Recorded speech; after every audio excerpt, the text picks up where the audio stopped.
দেখতে দেখতে অতিক্রান্ত 2 বছর, আজও দগদগে কাদম্বিনীর স্মৃতি। 2024 সালের 9 আগস্ট আরজিকরে সেই নৃশংস ধর্ষণ ও হত্যাকাণ্ডে শিউরে উঠেছিল গোটা দেশ। প্রতিবাদ পৌঁছেছিল দেশ ছাপিয়ে বিদেশেও। রবিবার সকাল 11টায় রাজ্যের সমস্ত সরকারি হাসপাতাল ও স্বাস্থ্যকেন্দ্রের মতো সেই আরজিকরেও কাদম্বিনীর স্মরণে 2 মিনিটের নীরবতা পালন করা হয়।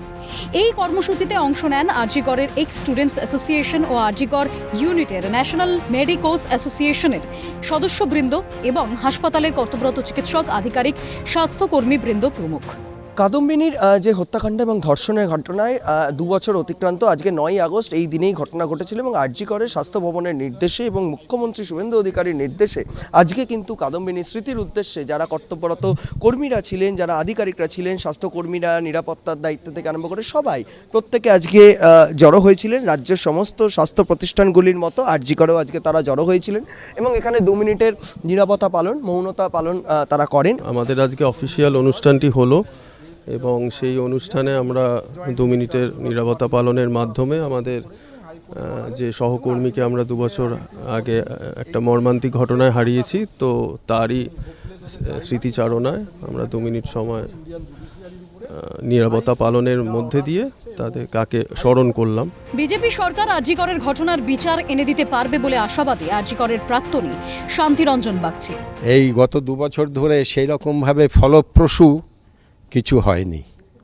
যাই হোক, এখানে নতুন সরকার এসছেন, কেন্দ্রীয় তদন্তকারী যে সংস্থা তারাও নতুনভাবে উদ্যোগ নিয়েছেন, এটা আমরা শুনেছি। কাজে আমরা আশা করছি বিচার আমরা পাবো। কাদম্বিনীর মূর্তির সামনে মোমবাতি জ্বালিয়ে শ্রদ্ধা নিবেদন করেন চিকিৎসকেরা। বিচারের জন্য আরজিকরের মেডিকেল অফিসার তাপস প্রামাণিক পালা বদলের সরকারের উপর আস্থা রাখছেন। দেখা যাক, নতুন সরকার এসছে, অলরেডি 3 জন আইপিএস অফিসার সাসপেন্ডেড হয়েছেন।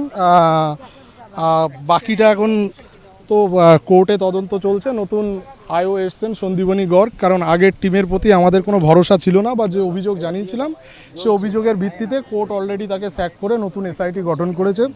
এখন এসআইটির উপরে ডিপেন্ড করছে এই নতুন টিম কি করবে। নতুন টিম যেটা আমাদের দীর্ঘদিনের অভিযোগ ছিল, 8তলার ওটি কমপ্লেক্সের ভিতরে ইনস্ট্রুমেন্ট রুম কেন চেক করেনি, কিন্তু সেটা করেছে অলরেডি, যা প্রথম দিন এসে। তো আশা করছি তদন্ত এবার এগোবে বা এগোনো উচিত। বিগত 2 বছর কোনো আশার আলো না দেখলেও বর্তমান সরকারের প্রতি ভরসা রাখছেন অধ্যাপক ডক্টর তাপস ভট্টাচার্য। কোথাও কোনো আশা দেখিনি 2 বছর, কখনো কোথাও আশা দেখিনি। এখন নতুন সরকার এসছে, নতুন সরকারের কাছে আমাদের প্রত্যাশা আছে। বিগত তৃণমূল সরকার যদি চাইতো তাহলে দোষীদের ঠিকই খুঁজে বার করা যেত। তথ্য প্রমাণও লোপাট করা হয়েছিল, দাবি চিকিৎসক শান্তনু সেনের। দেখুন, তৎকালীন সরকার যদি চাইতো যে প্রকৃত বিচার হবে, তাহলে এটা এমন কিছু বড় অসুবিধার কারণ ছিল না যে প্রকৃত দোষীদের খুঁজে বার করা। কিন্তু তৎকালীন সরকার চাইনি শুধু বিচার হোক তাই নয়, তারা দোষীদের গার্ড করতে চেয়েছিল, তারা তথ্য প্রমাণ লোপাট করতে চেয়েছিল। যে কারণে আমরা দেখেছি পোস্টমর্টম রিপোর্ট থেকে ডিএনএ রিপোর্ট যেখানে প্রমাণ হয় একাধিক ব্যক্তি জড়িত, সেখানে সঞ্জয় নামে একজন সিভিক ভলেন্টিয়ারকে ধরে প্রমাণ করার চেষ্টা করা হয়েছিল, আর কেউ সেখানে দোষী নয়।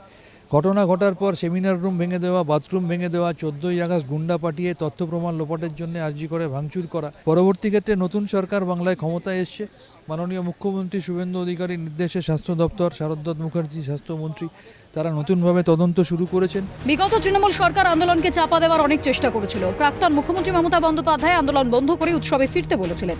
এবার নতুন করে ফাইল খুলেছে পালা বদলের সরকার। আর যেন কোনো কাদম্বিনীকে এভাবে চলে যেতে না হয়, তার যথাযথ শাস্তি দেবে পরিবর্তনের সরকার, আশাবাদী চিকিৎসক। ক্যামেরায় সুদীপ্ত পালের সঙ্গে বিক্রান্ত রায়ের রিপোর্ট, ক্যালকাটা নিউজ।